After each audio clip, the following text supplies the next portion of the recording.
মুন্সিগঞ্জ জেলার লৌহজং উপজেলার ২০০ বছরের পুরাতন গোয়ালিমান্দ্রা হাট থেকে বাংলার হাটের এই পর্বে আপনাদের স্বাগত জানাচ্ছি আমি মুন্নাফ রশিদ।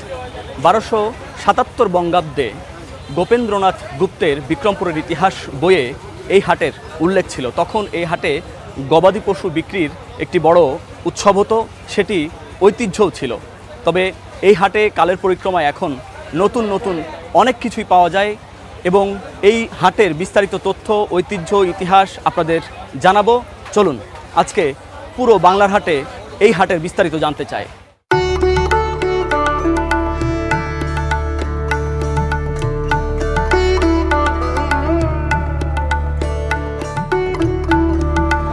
দেশে যে 7টি জেলা আলু উৎপাদনের শীর্ষ রয়েছে তার মধ্যে মুন্সিগঞ্জ অন্যতম।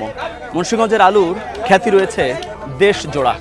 আমরা এই গোয়ালিমান্দ্রা হাটের এমন এক প্রান্তে রয়েছি যেখানে আলুর ব্যাপক বেচাকেনা হচ্ছে। আলু সকাল থেকেই একবারে খুচরা এবং পাইকারি দুইভাবে বিক্রি হচ্ছে, জমজমাটভাবে বিক্রি হচ্ছে। এই যে দেখছেন এখানে কিন্তু বিভিন্ন ধরনের আলু রয়েছে, ছোট বড় নানা ধরনের আলু রয়েছে। একজন ব্যবসায়ীর সঙ্গে কথা বলতে চাই। কেমন আছেন? আলহামদুলিল্লাহ। কত বছর ধরে আপনি এই ব্যবসা করছেন? আমি 32 বছর ব্যবসা করি। 32 বছর? আবার ধান চালের ব্যবসা আরো বেশি।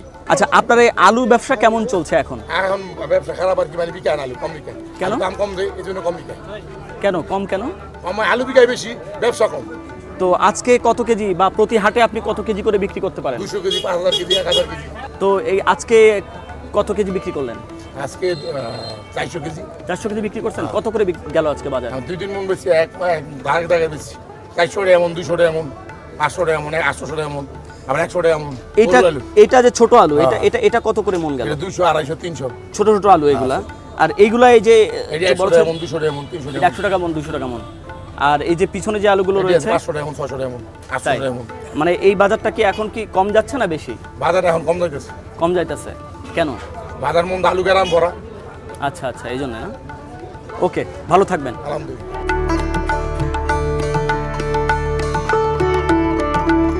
আমরা গোয়ালিমান্দ্রা বাজারের একজন আলু বিক্রেতার সঙ্গে কথা বলবো, যিনি পাইকারি ব্যবসা করেন।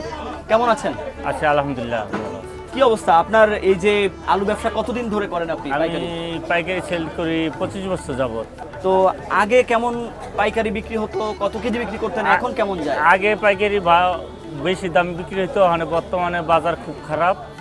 বাজার অনেকেই নিচতলের বাজার আছে। কেন খারাপ? খারাপ মানে এটা কৃষকের আমদানির উপর কালেকশন। আমদানি বেশি হলে বাজার খারাপ হয়, আমদানি কম হলে বাজার ভালো হয়। তো এখন আজকে আপনি পাইকারি কত করে বিক্রি করলেন? পাইকারি বেচছি আমরা 800 টাকা বস্তা, 60 কেজি। যখন একটু বাজারে সাপ্লাই কম থাকে, সরবরাহ কম থাকে, তখন এগুলো কত পর্যন্ত ওঠে? হেসুমকা ওঠে, বেসুম বা ভালো থাকে হেসুমকা ওঠে 1500-1600 টাকা বস্তা ওঠে। আচ্ছা, এই যে আপনার আলুর ব্যবসা, এই হাটবারকে কেন্দ্র করে এই গোয়ালিমান্দ্রা বাজারে আলুর ব্যবসা কি পরিমাণ হয়? আলুর ব্যবসা বর্তমানে ভালো হয় না। এমন অবস্থা হয়েছে, সারাদিন পরিশ্রম করে বেড়া মজুরি, দিন মজুরি পায় না। সার্বিকভাবে একটু যদি জানতে চাই যে আসলে কত কেজি বা কত মন আলু হাটবারে বিক্রি হয় এই জায়গায় সার্বিকভাবে? এই জায়গায় সব দোকান মিললে মনে করেন কেজি তো বলতে পারবো না, মন মনে করেন 200-250 মন আলু বিক্রি হয় এখান থেকে। হ্যাঁ, লস খাইতে খাইতে অনেক কৃষকের কিছু থাকতেছে না। কেজি পরে জমিতে পরে 15 টাকার উপরে কেজি, এনে বেচলে 12 টাকা 10 টাকা ব্যস্ত হয় পাইকারি। আর খুচরা বেচে লোক 80 টাকা 70 টাকা পালা। এইতে বাজারে খাজনা খুজনা দিয়া, গাড়ি ভাড়া দিয়া দেখা যাইতেছে বেশি টিকে না, অনেক লস হয়ে যায়। এই কারণে গোয়ালিমান্দ্রা হাটে অনেক নাই, আগের মতো বেচা কিনা নাই।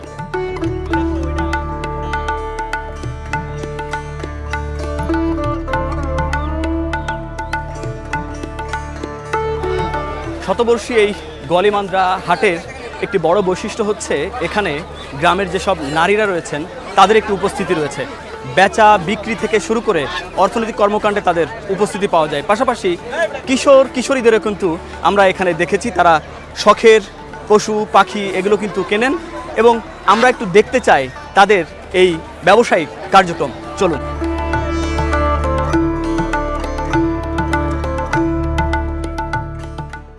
কি কিনতে আসছো তুমি?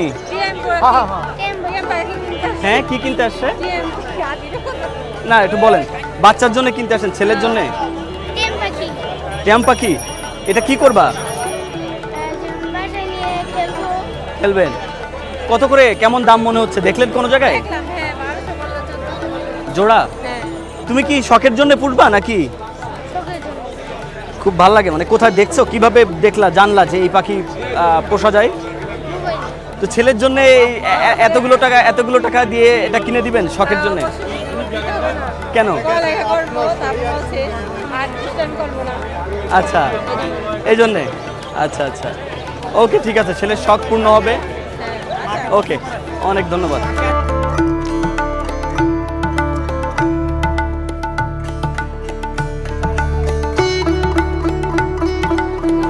আমরা আগেই বলেছি যে এই বাজারে পশু পাখির যে বাজার রয়েছে, বিশেষ করে পাখি বেচা কেনা হয় যেখানে, সেখানে অনেক তরুণ উদ্যোক্তা আসেন তাদের শখের পাখি কিনতে।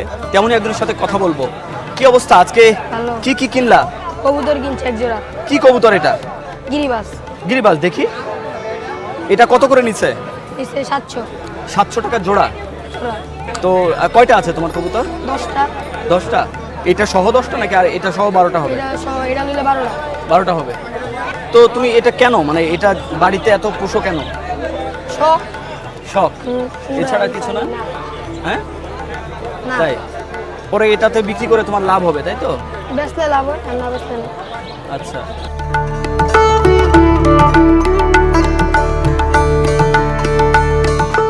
কি খবর, কেমন আছো? ভালো।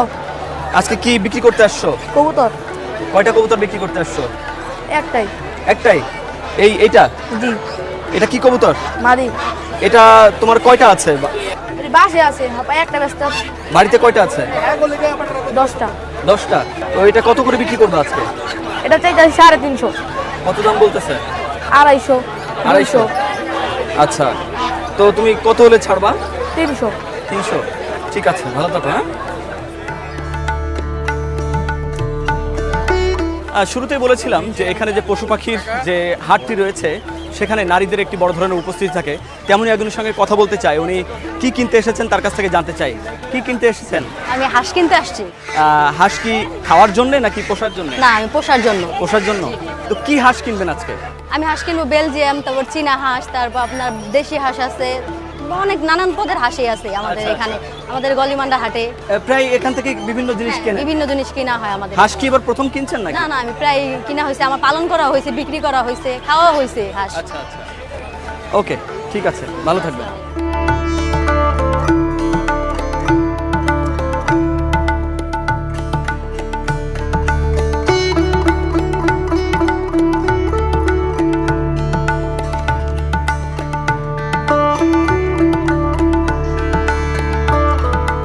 আপনাদের এখন একটা স্বাদ টেস্ট করার জন্য নিয়ে আসছি। মুন্সিগঞ্জের যে এলাকায় রয়েছে এখানে খুব বিখ্যাত হচ্ছে স্পঞ্জ মিষ্টি।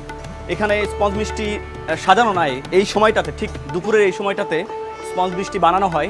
এখানে এভাবেই বানায়, কিন্তু এখন বানানো হচ্ছে এটা কি বানানো হচ্ছে? এটা হচ্ছে রসমালাইয়ের ভিতরের যে মিষ্টিটা, সেই মিষ্টিটা। আচ্ছা, রসমালাইয়ের ভিতরে মিষ্টিটা বানানো হচ্ছে। আমরা ওনাদের কাছে জিজ্ঞেস করব যে আসলে এই এলাকার যে বিখ্যাত স্পঞ্জ মিষ্টি প্রতিদিন কি পরিমাণ বিক্রি হয়, কিরকম এখন ব্যবসা যাচ্ছে, বলেন তো। মানে আমাদের এখানে মূলত স্পঞ্জ মিষ্টিটাই নাম করা। এখানে এটা দোকানটা হচ্ছে 100 বছরের পুরনো দোকান। তো এই দোকানটায় সবসময় মানে রেগুলারলি আপনার 5 খোলা 6 খোলা মিষ্টি যায়, স্পঞ্জ মিষ্টি যেটা। আচ্ছা, এটা আপনার সবসময় অর্ডার থাকে, অনেক দূর দূরান্ত থেকে মানুষ আসে, মানে 64 জেলার মানুষ আমাদের এখানে আসে মূলত স্পঞ্জ মিষ্টিটা। এই স্পঞ্জ মিষ্টির জন্য জি, এই আপনারা কি কেজি হিসেবে বিক্রি করেন নাকি? না, এটা হচ্ছে পিস হিসাবে, এটা হচ্ছে পার পিস আপনার 200 টাকা কুড়ি পরে, পার পিস পরে 10 টাকা পিস। পার পিস 10 টাকা? হ্যাঁ, এটা অরিজিনাল ছানার মিষ্টি। হ্যাঁ। আচ্ছা, তো আমাকে একটু দেন তো, আমি একটু টেস্ট করে দেখি আপনাদের এই বিখ্যাত স্পঞ্জ মিষ্টি কেমন। এবং শতবর্ষ অতিক্রম করেছে এই স্পঞ্জ মিষ্টি, আমরা এখন সেটি একটু টেস্ট করে দেখব। এতগুলো দিলেন? হ্যাঁ, হ্যাঁ। এতগুলো কি খাইতে পারবো? হ্যাঁ, পারবেন। এই যে স্পঞ্জ মিষ্টি দেখেন, একবারে বাটি ভরে দিয়েছে। একটু খেয়ে দেখতে চাই আসলে কেমন। স্পঞ্জ মিষ্টি যে নরম হয় সেটি বোঝা যাচ্ছে। এখন একটু খেয়ে দেখি। সত্যি অসাধারণ। এটা আমরা এখন খেলাম, আমরা এখন দেখতে চাই যে আসলে কিভাবে কারিগররা বানাচ্ছেন গরম গরম এই যে স্পঞ্জ মিষ্টি রয়েছে সেটি আমরা এখানে কিভাবে বানানো হচ্ছে দেখতে চাই। চলেন।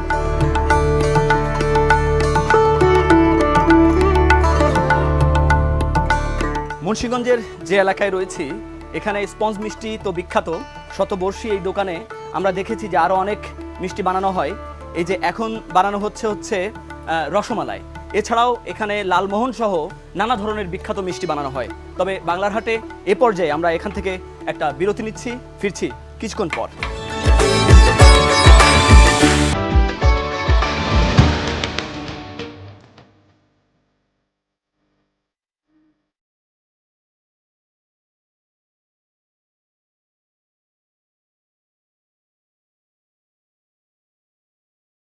বিরতির পর ফিরে এলাম। আপনারা দেখছেন বাংলার হাট। আমরা এখন এমন একটি জায়গায় রয়েছি পদ্মা নদীর ঠিক ঘোড়দৌড় হাটে। সেখানে এভাবেই নৌকায় করে কিন্তু একবারে পিতলের কলসিতে গরুর দুধ নিয়ে আসছেন এবং এখান থেকেই তারা এপাশে যে হাট রয়েছে সেখানে নিয়ে যেয়ে তারা বিক্রি করবেন। কিছুক্ষণ পরপরই এমন নৌকা ভর্তি কিন্তু যে কলসি নিয়ে আসছে একবারেই গরুর খাঁটি দুধ।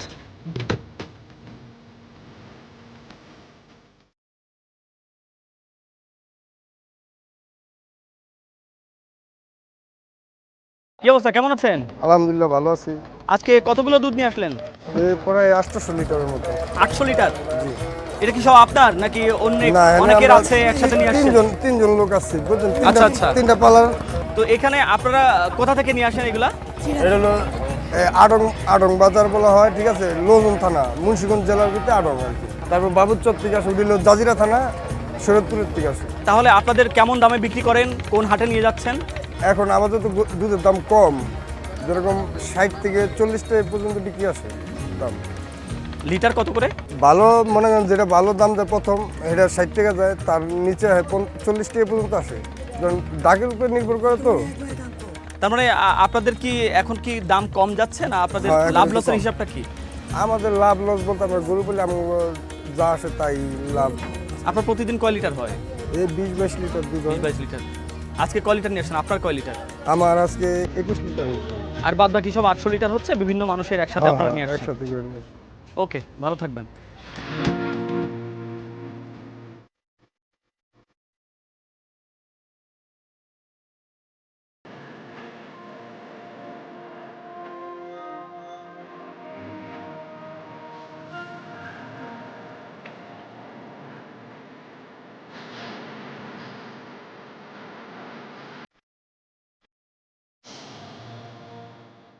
পদ্মার বিভিন্ন চর থেকে প্রথমে নৌকা ট্রলারে করে এবং এরপরে ভ্যানে করে এভাবেই এই ঘোড়দৌড় বাজারে দুধ নিয়ে আসেন যারা চর থেকে দুধ বিক্রেতা রয়েছে, গাভী পালন করেন তারা।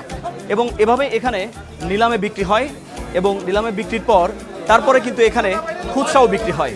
এখানে এভাবে খুচরা বিক্রি করেন, প্রতি কেজি দুধ 60 টাকা 65 টাকা করে এখানে পাওয়া যাচ্ছে। এমন একজন ব্যক্তির সঙ্গে আমরা একটু কথা বলতে চাই যিনি দীর্ঘদিন ধরে এখানে ব্যবসা করছেন। কি অবস্থা, কেমন আছেন? ভালো আছি ভাই, আলহামদুলিল্লাহ। কত কেজি দুধ প্রতিদিন বিক্রি করেন আপনি? এই ধরেন খুচরা বিকায় 400 কেজি, 200 কেজি, 250 কেজি, আর পাইকারি জাগোর জন্য কিনি 800 কেজি, 400 কেজি, 500 কেজি এরকম কিনি। সব মিলাই সর্বমোট আর কি 1000 কেজি, 800 কেজি এরকম কিনা হয়। তো এতে আপনার কেমন লাভের হিসাব কেমন থাকে? এই 1-1.5 টাকা আর কি প্রফিট থাকে। তাই? হ্যাঁ। না, এত কম থাকার কথা না। না, আমরা তো অল্প মূল্যে পাইকারি বিক্রি করি, 2 টাকা কেজি প্রতি আর কি আড়তদারিরা। মানে কম লাভে বেশি বিক্রি হয়। হ্যাঁ, কম দামে বেশি সেল করি।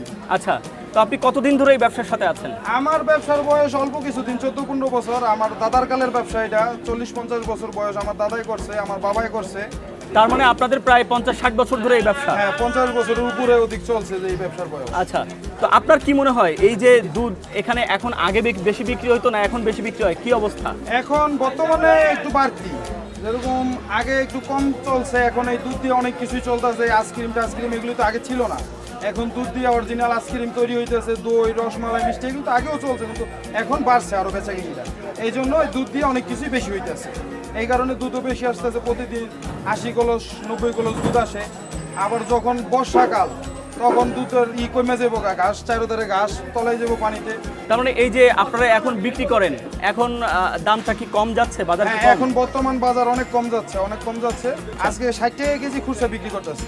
আর যখন ক্রাইসিস হয় একটু কমে যায়, আপনি বলছিলেন 30 বোতল 30 কলস আছে, তখন কত? তখন 100 টাকা, 110 টাকা, 120 টাকা বা 90 টাকা এরকম থাকে। ঠিক আছে, ভালো থাকেন। আচ্ছা ভাই।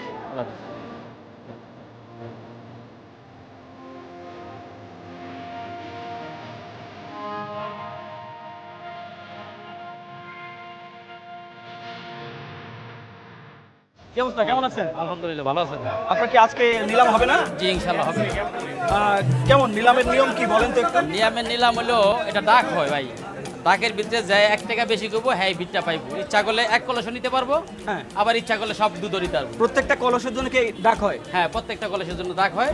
ডাক পাইলে তো আগে 10 কলস উড়াইতে পারে, 20 কলস উড়াইতে পারে, আবার 1 কলস উড়াইতে পারে। 1 কলসের বাধ্যতামূলক। কত থেকে ডাক ওঠান আপনারা? এটা আপনার 40, 45, 50, এর থেকে একের উঠতে উঠতে 110, 15 পর্যন্ত ওঠে। গতকাল কেমন উঠেছিল একটু বলেন তো?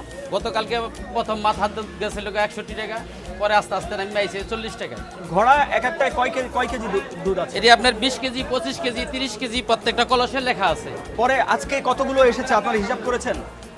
আজকে আসছে আপনার হলো 69 কলস। 69 কলস। এখনই কি আপনারা ডাক শুরু করবেন? হ্যাঁ, এখন রাখছি। ওকে, ঠিক আছে, ধন্যবাদ।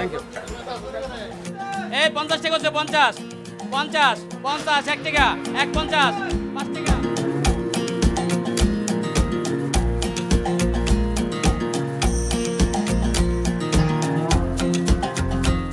ঐতিহাসিকভাবে 200 বছরের পুরাতন এই গোয়ালিমান্দ্রা হাট একসময় গবাদি পশু বিক্রির জন্য বেশ বিখ্যাত ছিল। এখনও কিন্তু সেই ধারা অব্যাহত রয়েছে। প্রায় 50 থেকে 60 হাজার টাকা পর্যন্ত এক একটা খাসি এখানে বিক্রি হচ্ছে। আমরা এমন একজন বিক্রেতার সাথে কথা বলতে চাই যিনি এখানে দীর্ঘদিন ধরে ব্যবসা করছেন এবং কি অবস্থা তার ব্যবসার, আজকে কতগুলো কিনলেন বেচলেন সবই তার কাছ থেকে জানতে চাই। কাকা কেমন আছেন? ভালো আছেন? কি অবস্থা, আজকে কয়টা ছাগল নিয়ে আসছেন? ছাগল তো আনছি 40টা, এখানে আছে, ওই ঘরে আছে। কয়টা নিয়ে আসছেন? 40টা। কয়টা বিক্রি হলো সকাল থেকে এই পর্যন্ত? এই গোটা দশে আজকে কাস্টমার নেই, দাম কম, যার কারণে দাম বাজার অনেক ডাউন আছে। এই 2 কেজি গোছ হবে আপনার 25 কেজি আর 20 কেজি, 45 কেজি গোছ হবে 30,000 টাকা মূল্য। আপনি কত চাইতেছেন? আমি চাইতেছি 40,000 টাকা। কত হাজার টাকা পর্যন্ত এখানে খাসির মূল্য আছে? এখানে আপনার 30,000 টাকা বিকায়, 35,000 বিকায়, সব ধরনের ছাগলের ওঠ। আমি তো দেখলাম 50,000 টাকা দাম চাচ্ছে একটা খাসি। চাইবো এখন না, সামনে আরো বড় বড় আইব, সামনে আরো বড় বড়। এখন তো মনে করেন এই যে হাটে কোনো লোক নাই, কাস্টমার নাই, এখন বড়টা নিয়ে কি করুন। ওকে, অনেক ধন্যবাদ আপনাকে।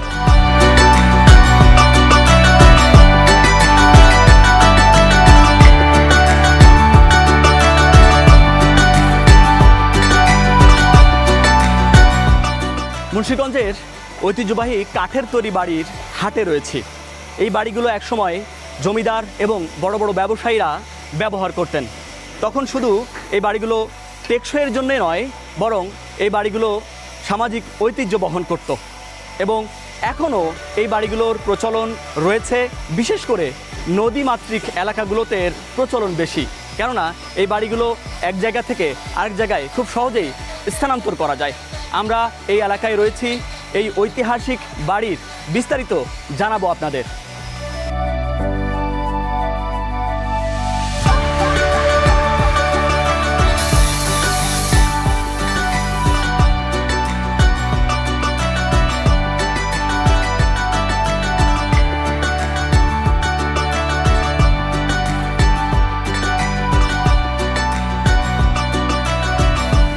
মুন্সিগঞ্জের ঐতিহ্যবাহী কাঠের তৈরি বাড়ির হাটে রয়েছি।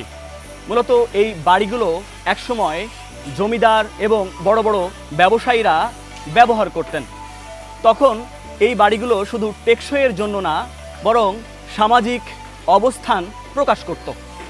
আমরা এই হাটে রয়েছি, একজন ব্যবসায়ীর সঙ্গে কথা বলবো, কি অবস্থা এই বাড়ির, ঐতিহাসিক অবস্থা সহ ব্যবসায়িক বিষয়গুলো তার কাছ থেকে জানবো। কেমন আছেন? ভালো আছেন? এই যে আপনি কত বছর ধরে এই কাঠের তৈরি বাড়ি বানিয়ে থাকেন? 27-28 বছর এই ব্যবসায় জড়িত। তো এখন কি অবস্থা এই বাড়ি বানানোর যে ব্যবসা, আপনারা কেমন দামে বিক্রি করেন, কয়টা বাড়ি বিক্রি করতে পারেন মাসে? ছোট ঘর 2-4-5টা বিক্রি করা যায় মাসে, আর বড় ঘর হয়তো বছরে 2টা 1টা বা 3টা এইভাবে। তাই তো এই বাড়িগুলো আসলে স্বাভাবিকভাবে কেমন দামে বিক্রি করেন আপনারা? এটা এই দোতলায়, ফুল দোতলা, এটা সিঙ্গেল, আবার বারান্দা নাই। এটা আপনার 6 লাখ টাকা দাম আছে। আগে একটু কম ছিল, এখন সব জিনিসের দাম বেশি বিধায় 6 লাখ টাকা। এই আর মনে করেন অন্য অন্য ঘর 1.5 তলা, এটি 4 লাখ, 4.5 লাখ, 3.5 লাখ এভাবে। আচ্ছা, তো এই যে বাড়িগুলো আপনারা নিজেদের মতো করে ডিজাইনে করেন নাকি কেউ ডিজাইন দিলে সেটা দেখে বানিয়ে দিতে পারেন? কেউ ডিজাইন দিলে সেভাবে বানাই দেওয়া যায়, আর নয়তো এখানে যে ডিজাইন আছে যেভাবে এভাবে আমরা বানাই। আচ্ছা, তো সেক্ষেত্রে আপনাদের কেমন বেচা কেনা হয় প্রতি বছর বা প্রতি মাসে? 2-4-5টা বেচা যায় মাসে। তাই এর পিছনে ব্যয় কেমন, খরচটা কেমন হয়? বহুত টাকা ব্যয়। বলেন তো একটু। প্রতিটা ঘরে মনে করেন যে 2 লাখ, 2.5 লাখ, 3 লাখ টাকা, 4 লাখ টাকা, এই ঘরটায় ধরেন 5.5 লাখ টাকার মতন খরচ হয়েছে। আচ্ছা, তো কি কাঠ দিয়ে বানানো হয় এগুলো? কি শুধু কাঠ দিয়ে নাকি অন্য কোনো সরঞ্জাম থাকে? প্লেন সিট থাকে, আর এরপরে ডেউটিন থাকে। স্বাভাবিকভাবে কি কাঠের হয়? এই যে বাড়িটায় বসে আছি, এই বাড়িটা কি কাঠের তৈরি? সবচেয়ে এখন বর্তমানে কাঠের, লোহা কাঠের দাম বেশি বিধায় দেশীয় কাঠ, ইউক্যালিপটাস, মেহগনি, এই 2টা কাঠই ব্যবহার করা হয় বেশি। আচ্ছা, এই বাড়িগুলো কেন ব্যবহার করে মানুষ? এটা সৌন্দর্যের জন্য, এবং থাকতে যে কোনো জায়গায় পরিবর্তন করা যায়, এখান থেকে নিয়ে আরেকখানে উঠানো যায়, এটা করা সম্ভব। কিন্তু একটা বিল্ডিং হইলে তো এটা সম্ভব না। এর জন্য, এবং আপনার যে কোনো ঠেক বেঠাক করলে, একটা ঠেকায় পড়লে আপনি বিক্রি করলেও আপনি টাকাটা পাইতেছেন এভাবে। তো এই বাড়িগুলো স্বাভাবিকভাবে কত বছর থেকে? প্রতি বছর যদি আপনি তেল ব্যবহার করেন, একটা বোতল পুরি তেল আছে, ওই তেলটা ব্যবহার করলে আপনি 30-35 বছর অনায়াসে ব্যবহার করবেন। আর যদি তেল ব্যবহার না করেন তাইলে আপনি 20-25 বছর, এর বেশি না। তারপরে 2-1টা কাঠ পাড়াতনের হয়তো কম ব্যাস যাইব, এছাড়া তেমন কিছু যাইব না। তো এইখানে যে বাড়িগুলো দেখছি, আপনার এখানে বেশ কয়েকটা বাড়ি ঘর বানানো দেখছি, এই ঘরগুলো স্বাভাবিকভাবে এই 6 লাখ টাকা, 6.5 লাখ টাকাই দাম নাকি কম বেশি আছে? একটু বলেন। কম বেশি আছে। কোনটার উপর নির্ভর করে কম বেশি? কম বেশি আপনার মনে করেন এটা হয়তো 6 লাখ টাকা আমি বলছি, হয়তো দেখা যায় যে আর হয়তো 50,000 টাকা এদিক ওদিক হইতে পারে। এই আবার দূরে হইলে, অনেক দূরত্ব রাস্তা হইলে, গাড়ি ভাড়া বা লেবার লাগলে, ভাঙন হইলে, ওই ক্ষেত্রে হয়তো 6 লাখেই কমে বেচা যাইব না। ওইটা হইলে ওই কাস্টমারের উপরে ডিপেন্ড করব। কিন্তু এই যে বাড়িটা 2 তলা আর ওই বাড়িটা 1.5 তলা, এইটার ক্ষেত্রে দামের কি ধরনের পার্থক্য আছে? পার্থক্য যেমন ওইটা, ওই 1.5 তলা ঘরটা আপনার মনে করেন 4 লাখ টাকা দাম, এটা 6 লাখ টাকা, তাতে 2 লাখ টাকা বেশ কম। আচ্ছা আচ্ছা, দর্শক, আমরা একজন ব্যবসায়ীর কাছ থেকে এই বাড়ির বানাতে কত ব্যয় হয়, কত টাকায় বিক্রি করতে পারেন, বছরে কতটা বিক্রি হয়, সেসব বিষয়ে জানছিলাম। এর আগে আমরা সারাদিন আজ আপনাদের দেখিয়েছি গোয়ালিমান্দ্রা হাটের বিস্তারিত। ঐতিহাসিক এই এলাকা থেকে আজকের মতো বাংলার হাটের এই পর্বে বিদায় নিচ্ছি। দেখা হবে নতুন কোনো হাটের নতুন কোনো গল্প নিয়ে। সে পর্যন্ত সবাই ভালো থাকুন, সুস্থ থাকুন।